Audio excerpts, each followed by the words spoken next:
Meus irmãos, minhas irmãs, a paz do Senhor Jesus Cristo, quero externar aqui uma palavra de gratidão a Deus pela oportunidade de chegar na sua casa através dessa rede social, através desse projeto EBD no seu lar, um projeto da Igreja Assembleia de Deus de Sara, que tem como presidente do campo de Sara o pastor Hebron Evandro Mussini, o nosso coordenador de ensino, presbítero Cristiano Medeiros, e também temos o nosso coordenador da Escola Bíblica Dominical do Campo de Sara, o presbítero Rogério, do qual eu também sou o segundo coordenador junto com ele. Sou o presbítero Jorge, também líder da Escola Bíblica Dominical aqui do Templo Sede, situado na Rua Coronel Marcos Rovares, 1319, no centro de Sara, bem em frente ao Paço Municipal.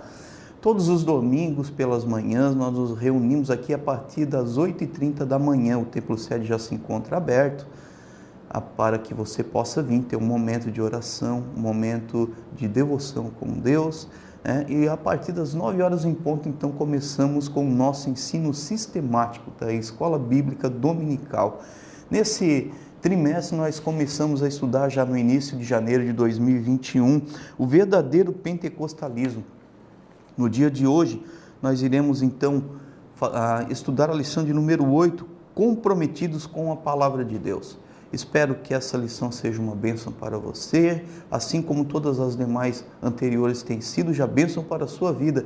E eu também quero comunicar, pedir aos irmãos que compartilhem este vídeo com seus amigos nas suas redes sociais, para que esse trabalho, para que essa mensagem alcance o maior número possível de pessoas. Pessoas talvez que não sejam crentes, que não tenham assim essa intimidade com a palavra de Deus. E convém a nós fazer com que outras pessoas também venham a conhecer essa palavra de Deus, essa palavra de salvação, essa palavra que é luz para esse caminho do qual muitas pessoas apenas enxergam escuridão, não enxergam nada além do que consegue ver diante dos seus olhos, né? Somente esse caos mundial do qual toda a nossa sociedade hoje tem vivido, do qual a gente tem estado inserido, mas com a graça de Deus e pela fé que nos foi dada, nós sabemos que nós não somos desse mundo, que logo, logo Jesus irá vir nos buscar. Muito obrigados, meus irmãos, pelas suas orações, pelas suas atenções, por todo o apoio que você tem dado a todo esse trabalho evangelístico que é levar a verdadeira palavra de Deus. Faça também você a sua parte, convide, compartilhe, incentive seus familiares, seus filhos.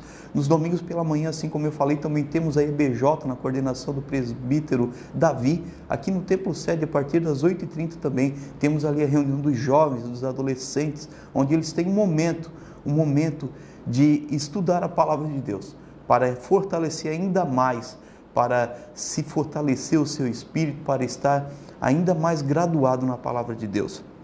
Bom, meus irmãos, o nosso texto áureo diz assim: bem-aventurados os que ouvem a palavra de Deus e as guardam. Lucas 11, capítulo 28, palavras de Jesus Cristo, a verdade prática. A autoridade divina da Bíblia deriva de sua origem em Deus. E isso por si só encerra a suprema autoridade das Escrituras como plena e total garantia de infalibilidade. A autoridade divina da Bíblia deriva da sua origem de Deus. Então, nós cremos que a palavra, que a Bíblia é a voz de Deus no nosso meio hoje. Meus irmãos, na nossa leitura diária, para você, pode, de repente, que não tenha lição, faça uma anotação aí, tome um papel, uma caneta, anote a leitura diária. Eu vou pedir para que você tenha um momento devocional a cada dia da semana, para que você realmente venha ter esse momento, apenas 10, 15 minutos, um momento de meditação, de leitura, nesses pontos que eu irei aqui citar. Anote aí e faça no decorrer da semana para que essa lição venha encontrar ainda mais guarida no seu coração. Medite na palavra de Deus e tenho certeza que você terá um ganho espiritual muito grande. Na segunda-feira você pode ler Josué no capítulo 1, versículo 8. Segunda-feira, Josué, capítulo 1, versículo 8. Na terça-feira, Marcos, no capítulo 7, versículo 13. Terça-feira, Marcos, capítulo 7, versículo 13. Na quarta-feira, Lucas, capítulo 4, versículo 4. Quarta-feira, Lucas, capítulo 4, versículo também quarto. Na quinta-feira, Efésios 6 e 17, quinta-feira no capítulo 6 e versículo 17. Sexta-feira, 2 Timóteo, capítulo 3, versículo 14 ao 17. Sexta-feira, 2 Timóteo, capítulo 3, versículo 14 ao 17. E no sábado, então, Hebreus, no capítulo 4 e versículo 12, encerrando então a nossa lição da semana, o seu devocional. Creio eu que vai ser bênção para a sua vida, você fazendo essa meditação diária, esse momento devocional com Deus.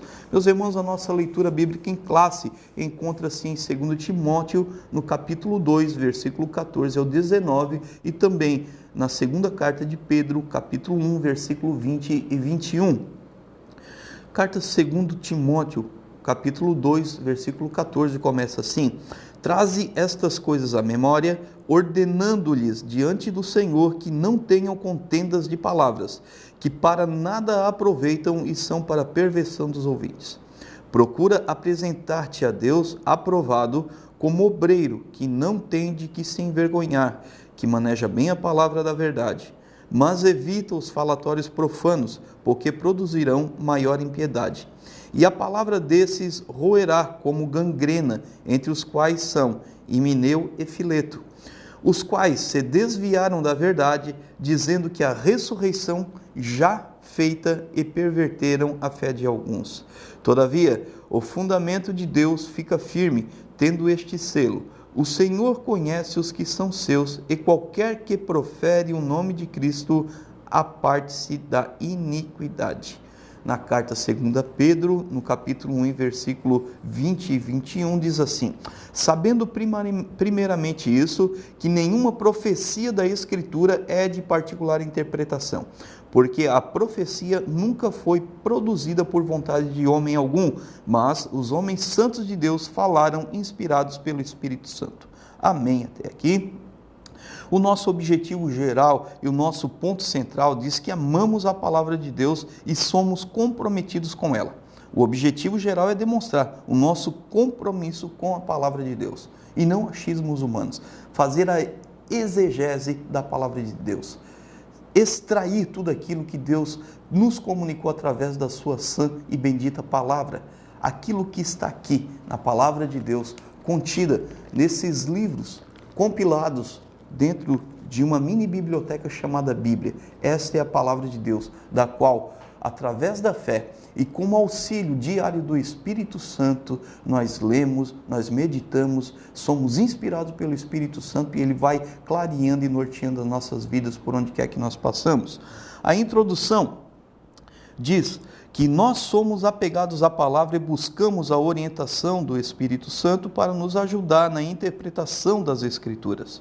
Vamos estudar a relação dos pentecostais clássicos e a leitura bíblica, a maneira como nós observamos as regras gramaticais e o contexto histórico e literário para compreender melhor o texto sagrado. A autoridade da Bíblia é o nosso primeiro tópico. Essa lição é dividida entre três tópicos, respectivamente com os seus subtópicos, né? O primeiro tópico vai falar da autoridade da Bíblia. Nós herdamos dos reformadores do século XVI o conhecido sola scriptura, somente as Escrituras, um dos 5 pilares da reforma protestante. Sola scriptura. Cada um dos 5 sola representa a chave de cada doutrina central dos reformadores, como Lutero, Zwinglio, entre outros. O brado de sola escritura significa que a Bíblia é a única regra de fé e prática para a vida cristã, e é por meio dela que podemos conhecer a Deus e entender a sua vontade. Os cinco pilares de somente sola escritura, somente a fé, somente a Cristo, somente a graça, somente a Deus, foi o ponto principal de partida da reforma protestante, que culminou em sucesso a partir ali, então, de Martinho Lutero, mas temos antecessores que muito batalharam, que foram calados, né? A história da igreja fala isso claramente, que foi uma luta ferrenha, né? O próprio inimigo, nota-se que ele intentou calar a boca da palavra de Deus, mas como promessa de Jesus Cristo disse que a igreja iria avançar, que as portas do inferno não iriam conseguir suportar o poder e a glória e a graça que é a Igreja de Jesus Cristo aqui na terra.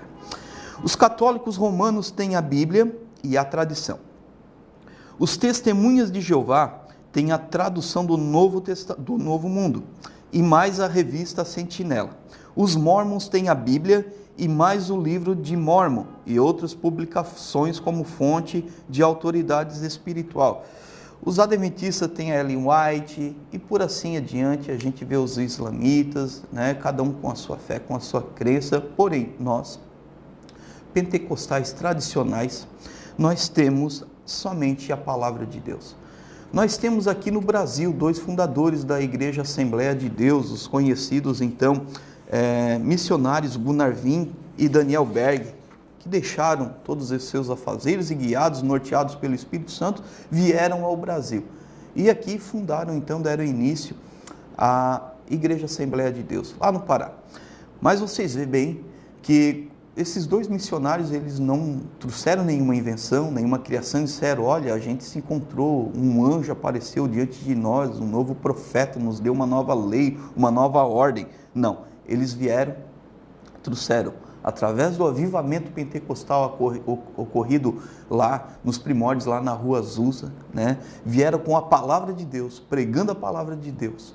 E com a ajuda, com auxílio, com o ênfase do Espírito Santo, a Igreja Assembleia de Deus, em um pouco mais de 100 anos, se torna a maior instituição, a maior igreja evangélica.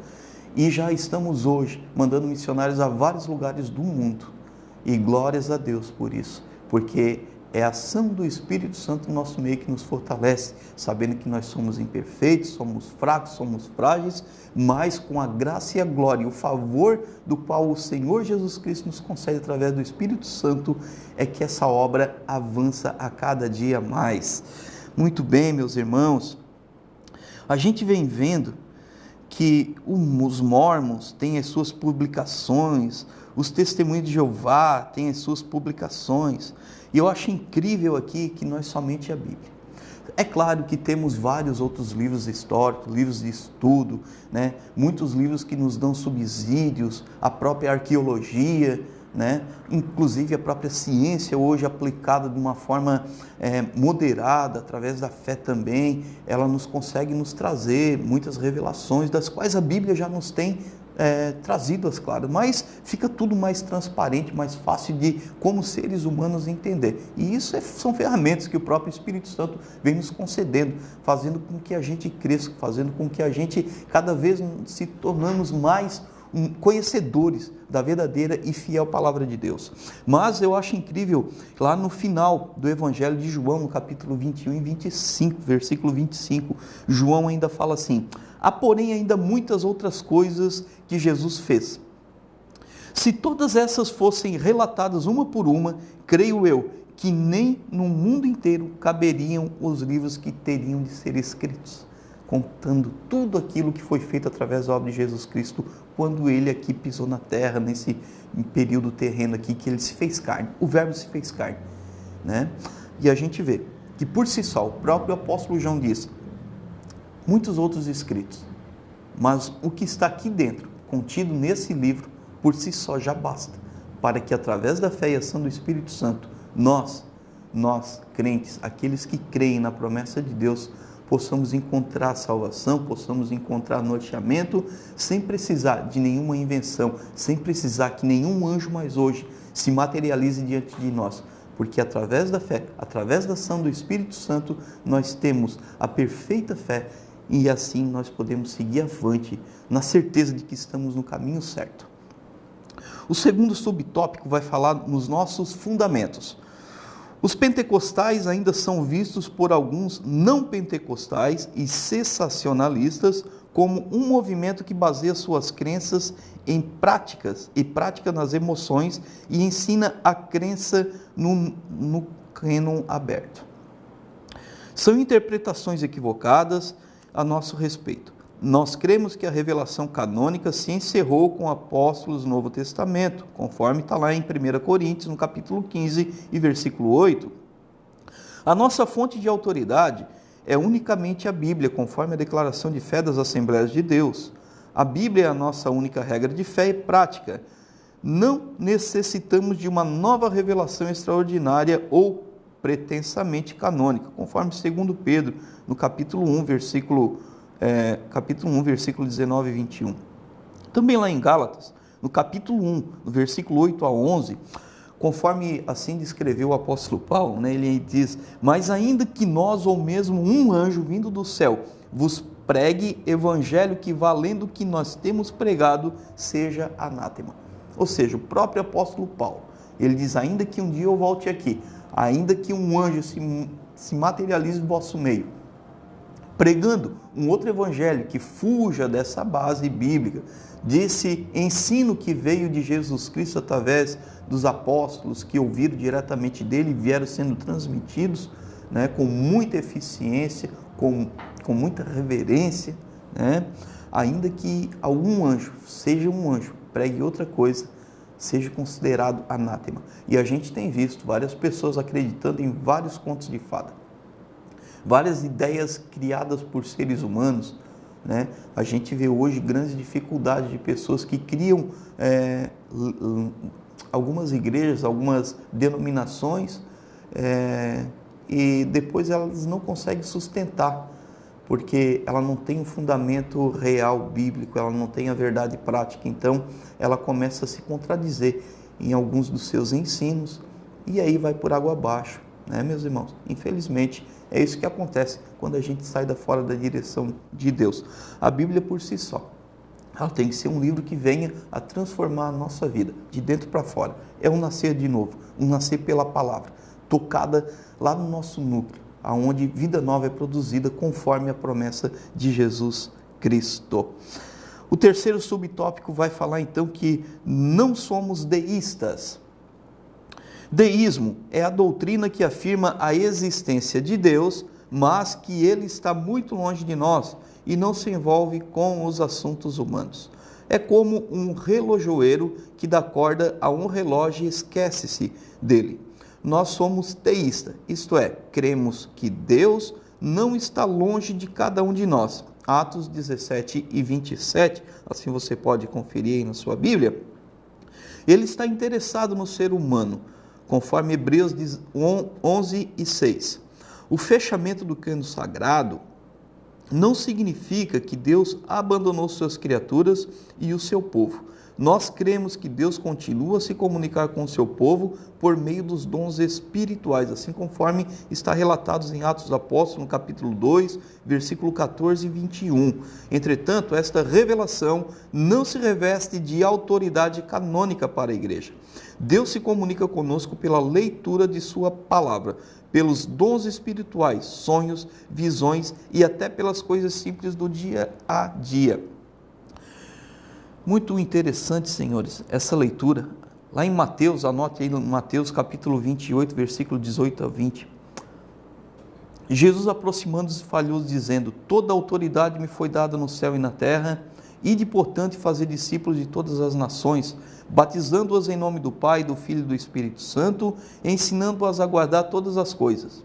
Olha o que Jesus completa dizendo: e eis que estou convosco todos os dias até a consumação do século. Então é totalmente irrefutável essa ideia de que Deus, ele é deísta, que ele apenas criou a terra, criou nós como seres humanos, ele foi o ponto de partida, mas que largou nós ao léu. Assim como uma mãe que pare o seu filho, abandona e deixa ele largado na rua.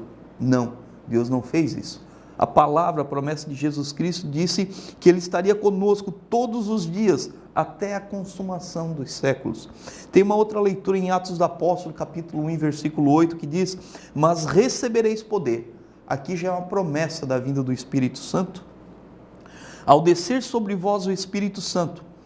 E Jesus ainda continua dizendo: e sereis minhas testemunhas, tanto em Jerusalém como em toda a Judéia e Samaria e até os confins da terra. Então é impossível. A palavra de Deus, ela tem sido clara. Jesus Cristo, ele nos diz que ele não nos abandonaria, que todos os dias ele estaria conosco. E que por fé bastasse que nós apenas nos colocássemos à sua disposição.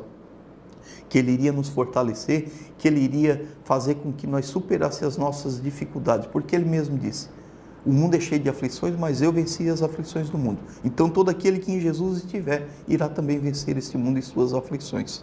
Amém? Até aqui, meus irmãos. Encerrando e concluindo então o primeiro tópico, a síntese dele diz que somos um povo que cremos na autoridade da Bíblia para a nossa fé e prática.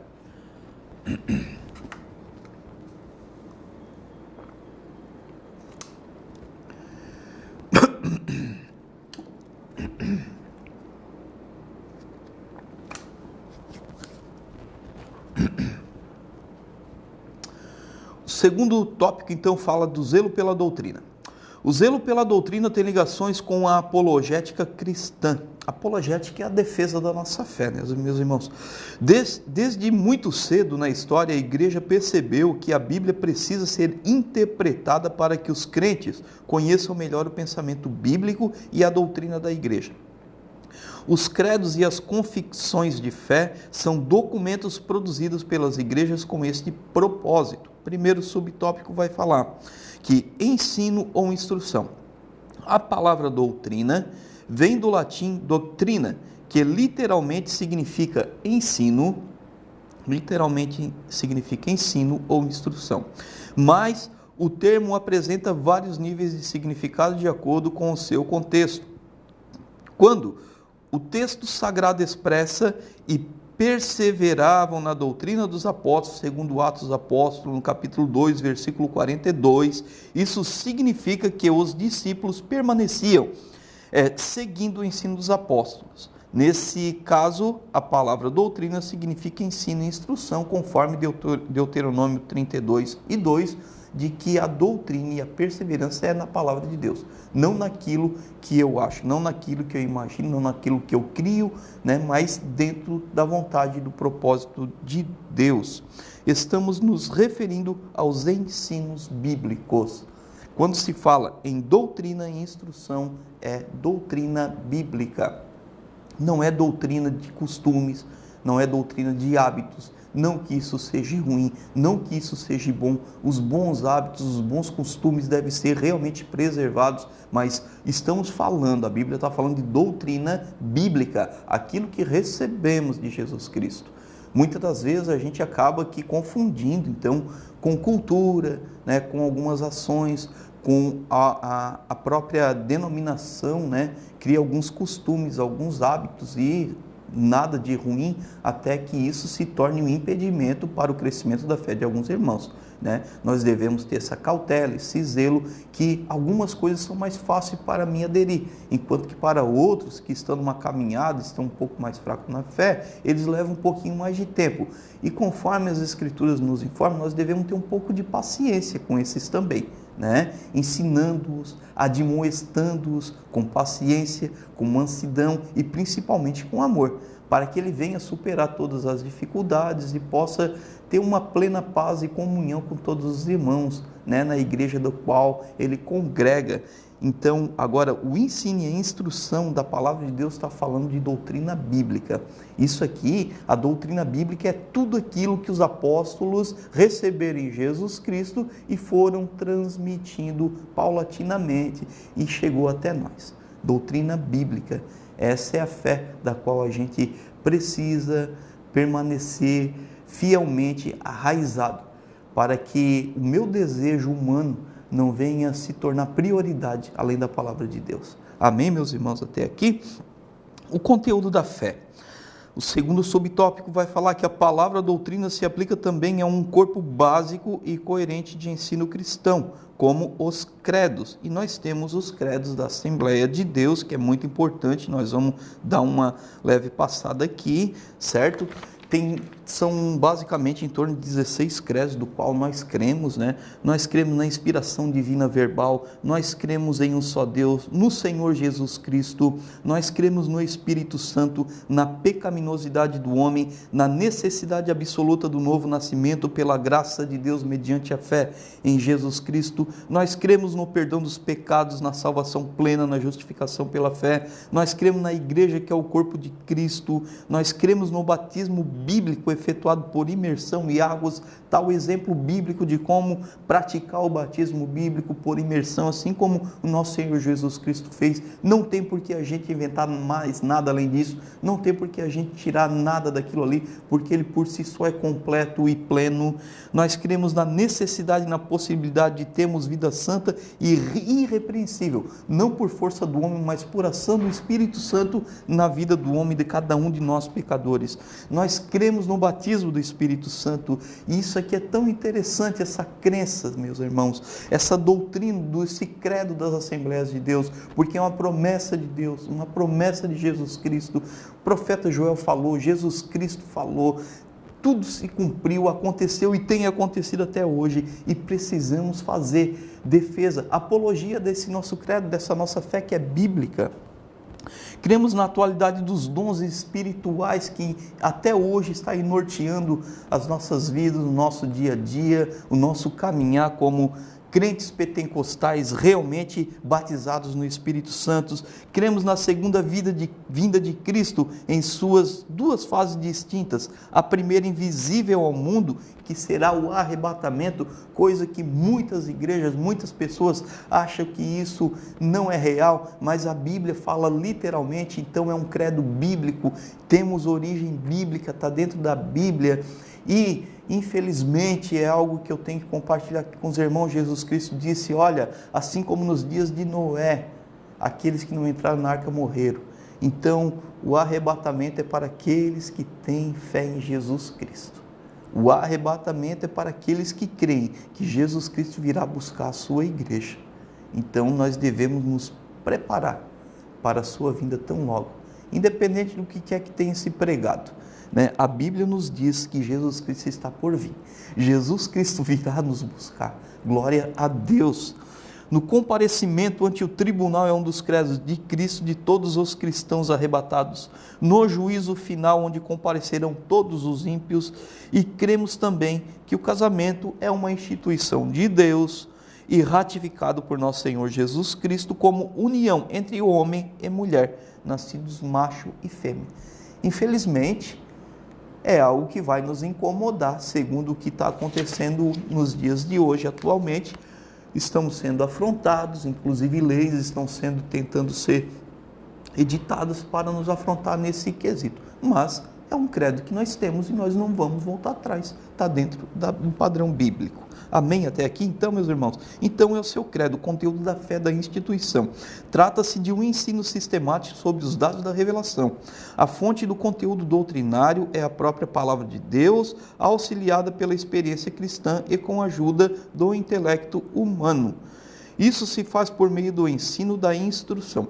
Quando o apóstolo Paulo diz, traze essas coisas à memória, ele está se referindo à sã doutrina, contrapondo os falatórios profanos. Os credos e as confissões de fé são dois tipos distintos de documentos eclesiásticos, mas com o mesmo propósito em interpretar a Escritura para sintetizar o ensino da igreja.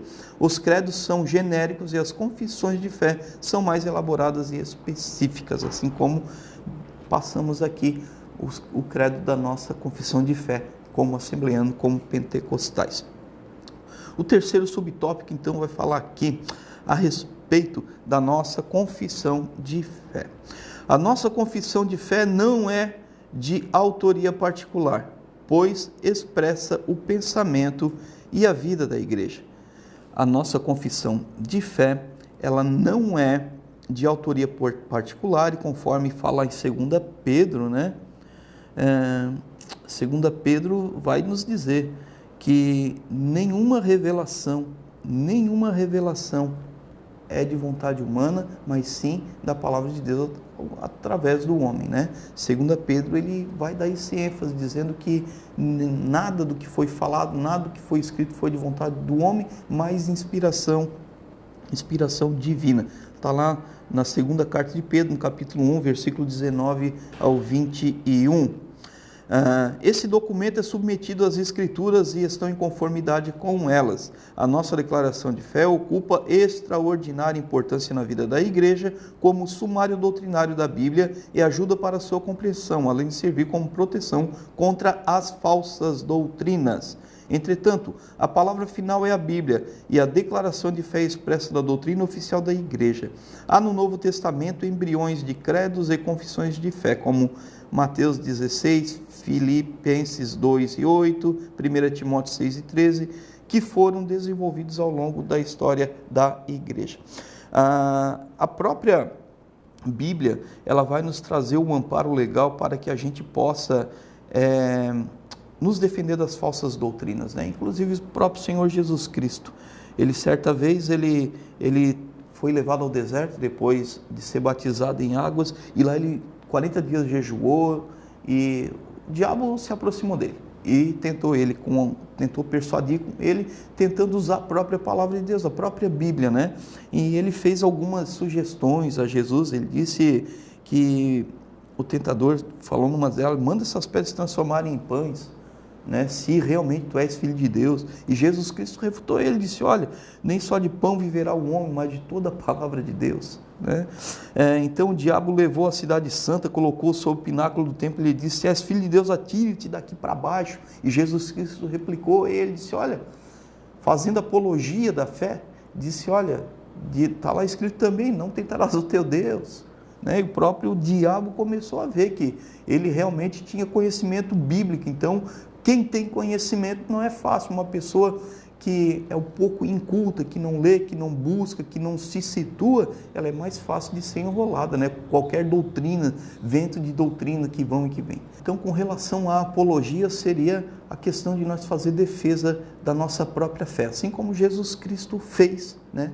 Fez a defesa de sua fé usando a palavra de Deus, porque Jesus Cristo, ele estudava grandemente a palavra de Deus. Entretanto, a palavra final é a Bíblia, a declaração de fé expressa, a doutrina oficial da Igreja. Há no Novo Testamento embriões de credos e confissões de fé, como Mateus 16, Filipenses 2, 1 Timóteo 6, que foram desenvolvidos ao longo da história da Igreja. A nossa confissão de fé, segundo a síntese do tópico 3, diz que a nossa confissão de fé não é de autoria particular, pois expressa o pensamento e a vida da Igreja. Este documento é submetido às Escrituras e está em conformidade com elas. A nossa fé, o nosso credo, ele é extraído da Bíblia, sem deturpação, com a realidade daquilo que a palavra de Deus condiz e quer se comunicar conosco. O terceiro tópico, então, vai falar do cuidado quanto aos modismos. Algo tão atual, um assunto tão relevante, tão atual, né? E que nós necessitamos combater com bastante veemência e firmeza, inclusive. Amando, mas com firmeza devemos combatê-los. O nosso cuidado com a doutrina deve ir além do combate aos modismos e servir para defender a nossa fé das seitas e heresias, refutar os erros que se opõem aos ensinos bíblicos e persuadir os contradizentes para que eles se convertam ao Evangelho. Devemos fazer o melhor para Deus. Primeiro, modismo. Essa palavra traz a ideia do que está na moda. Isso se aplica também no campo teológico. São os ventos de doutrinas que vêm e se vão, que têm caráter efêmero, um caráter mais fraco, passageiro, que para nada aproveitam, em outras palavras. Em outras palavras, são inúteis e inaproveitáveis.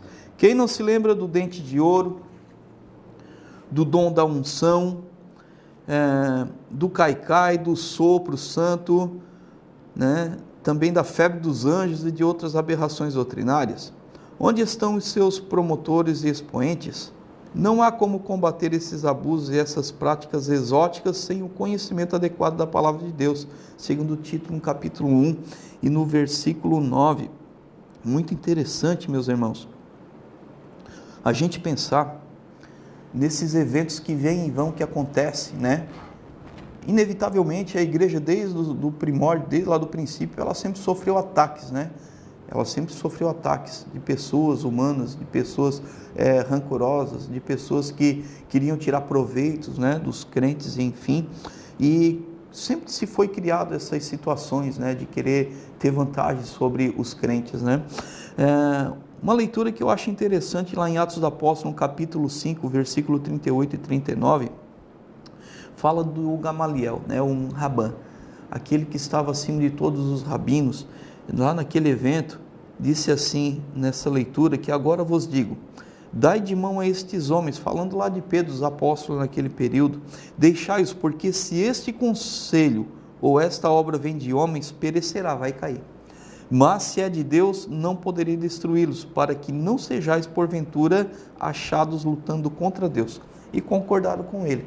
Essa leitura vai falar que o Gamaliel, ele chama e diz, olha, anteriormente a esse Jesus Cristo, tiveram vários outros aí que antecederam a ele e que criaram algumas ideias e lançaram e conseguiram alguns seguidores e fizeram algum barulho aqui na cidade de Jerusalém, né? Trouxeram alguns problemas, algumas bagunças, mas logo se acabou, eles morreram e se acabou.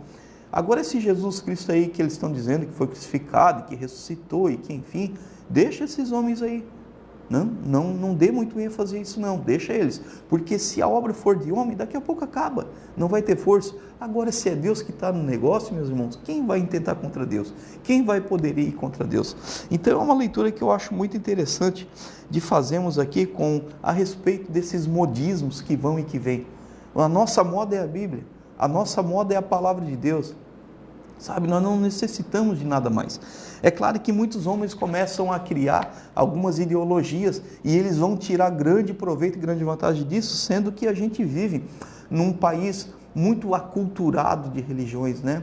A gente vive com africanos, a gente vive com poloneses, com italianos, com gente do mundo inteiro, egípcios, budistas, hinduístas, criou-se um certo misticismo religioso em cima de muita coisa. Então, até que a palavra de Deus verdadeiramente entre, faça efeito, surja, entra no coração da pessoa e limpe todo o coração dela, dê ela um novo nascimento, para que ela deixe esses misticismos de lado, é muito fácil. A gente dizer que está vendo um anjo, olha que anjo está aqui do meu lado dizendo que viu isso, que viu aquilo. Então a gente vê que as pessoas procuram muito isso. A gente vê algumas denominações aí que não professam uma fé cristã, né? E que criam algumas teorias de que vão aos céus, pessoas mortas vêm falar com ele, dar revelações a eles, enfim. E a própria palavra de Deus diz que dessas coisas devemos nos afastar. Não necessitamos desse tipo de modismo dentro da igreja. A igreja foi feita para ensino, para instrução e para a adoração do único e verdadeiro Deus, o Todo-Poderoso. Aleluia! 1 Coríntios também vai falar que as más companhias corrompem os bons costumes, então devemos tomar cuidado com isso, devemos tomar cuidado, né? Nós devemos ser luz e sal para salgar, né? Não é o insípido querer tirar toda a nossa energia, nós devemos tomar cuidado com isso.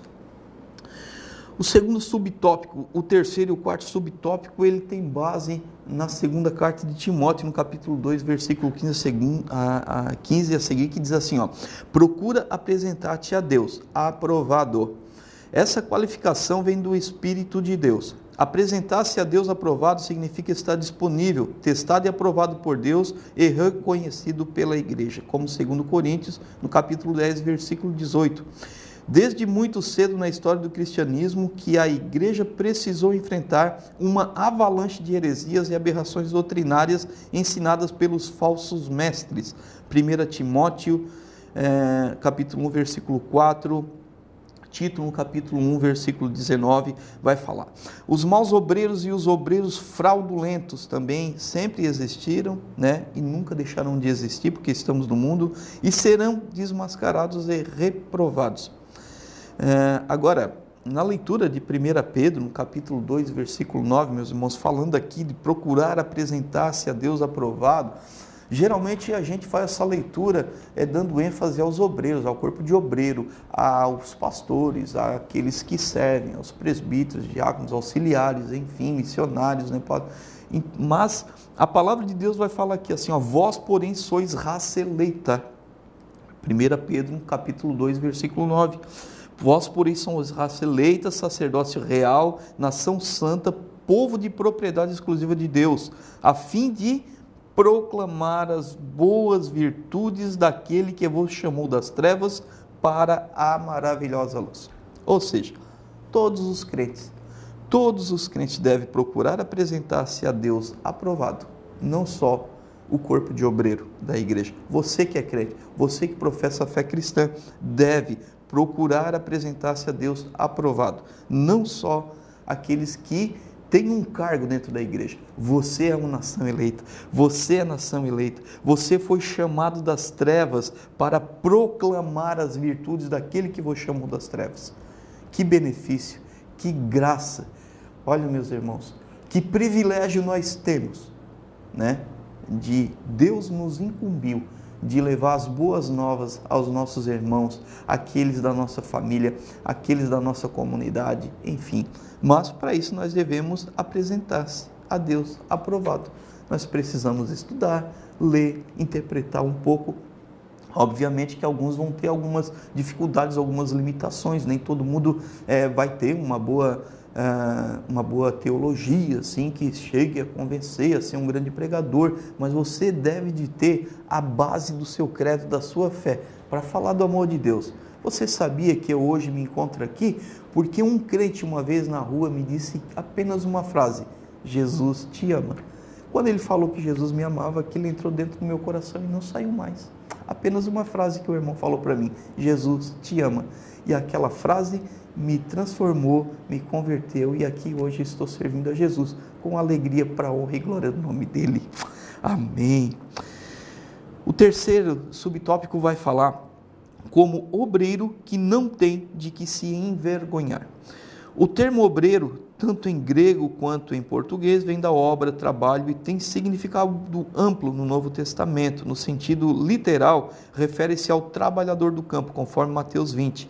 No sentido metafórico, a todos os que se dedicam à obra de Deus, e de maneira geral aos apóstolos e os demais oficiais da igreja. A nossa declaração de fé afirma: o termo obreiro é genérico e usamos praticamente para todos os cargos e funções da igreja.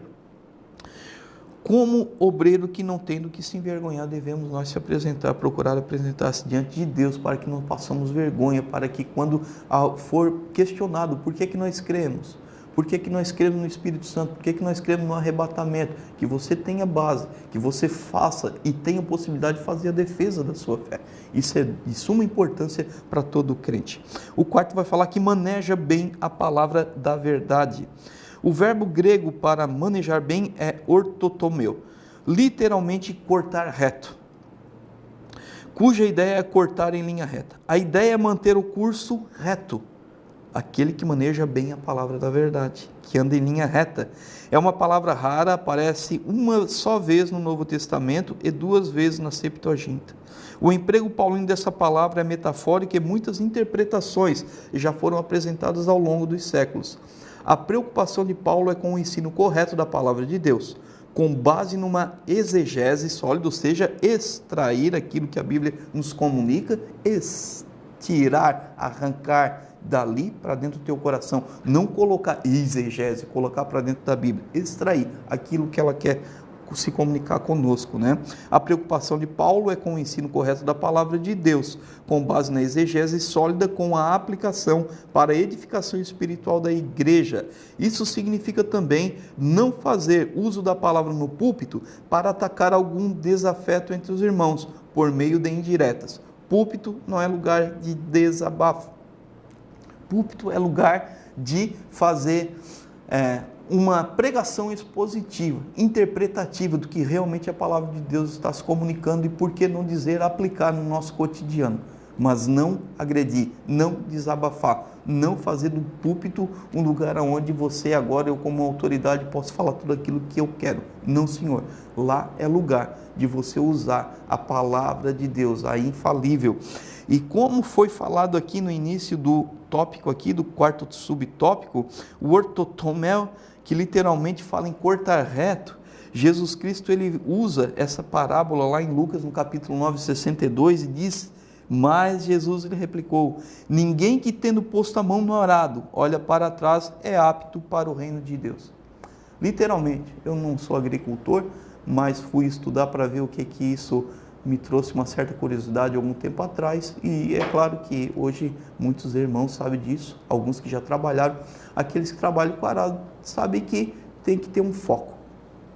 O nosso foco hoje qual é? Jesus Cristo. O nosso foco é Jesus Cristo, é a salvação eterna, é o reino de glória do qual nos foi prometido. Os irmãos sabem que aqueles que lançam a mão no arado e olha para trás, vai acontecer o quê? Não vai andar em caminho reto. Vai atravessar, vai bagunçar, não vai conseguir fazer o trilho reto ali para lavrar a terra, para fazer os carreiros para plantar de forma adequada. Vai ficar tudo torto, tudo errado, não vai dar certo. O animal vai se atravessar por cima, talvez estragando já o trabalho que já tenha sido feito anteriormente. Então, o crente é chamado para que ele ande em linha reta, na presença de Deus, até uma caminhada dos céus.